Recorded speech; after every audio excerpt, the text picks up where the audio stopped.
Nighttime can be one of the most difficult times as caregivers.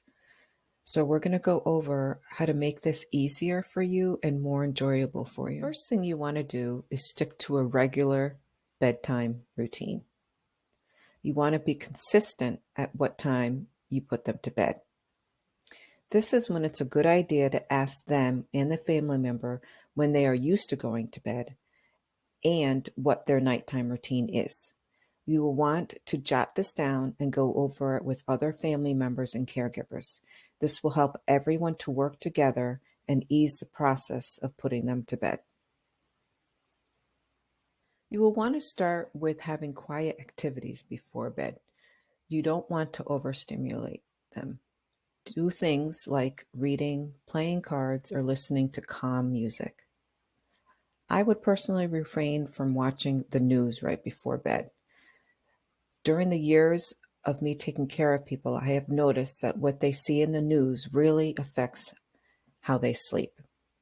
People that have mild dementia tend to get confused at times. Sometimes they think these things have happened to them or their family member. They will get up at night and start pacing, and sometimes they will continually call family members in the middle of the night because they are worried about them. Do not watch the news that is negative in front of them. Many doctors recommend exercising regularly.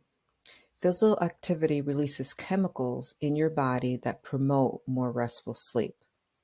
Please be aware of their physical limitations and what the doctor allows them to do.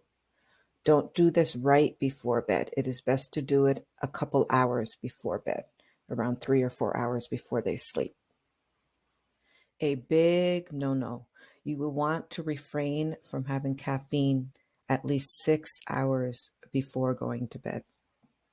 Another thing to consider is reducing fluids at night. This does not mean not giving them any fluids, but reducing it. Limiting fluid intake before bed is very important. Many older ones have to get up at night and use the bathroom frequently. This disturbs their sleep. Also, with ones that are bedbound, if they are wet during the night, we will then have to change them, and this will cause a lot of moving around on their part and may keep them awake for the rest of the night.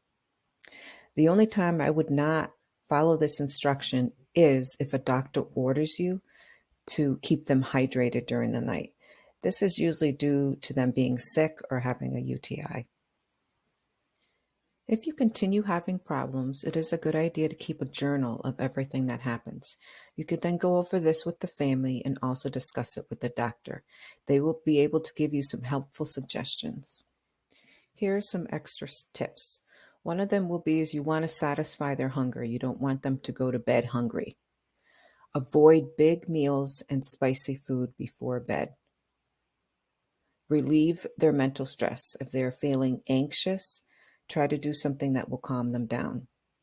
Don't watch TV shows that have scary subjects, news, crime shows, mystery, horror movies. I hope you found this information very helpful, and thank you for joining us.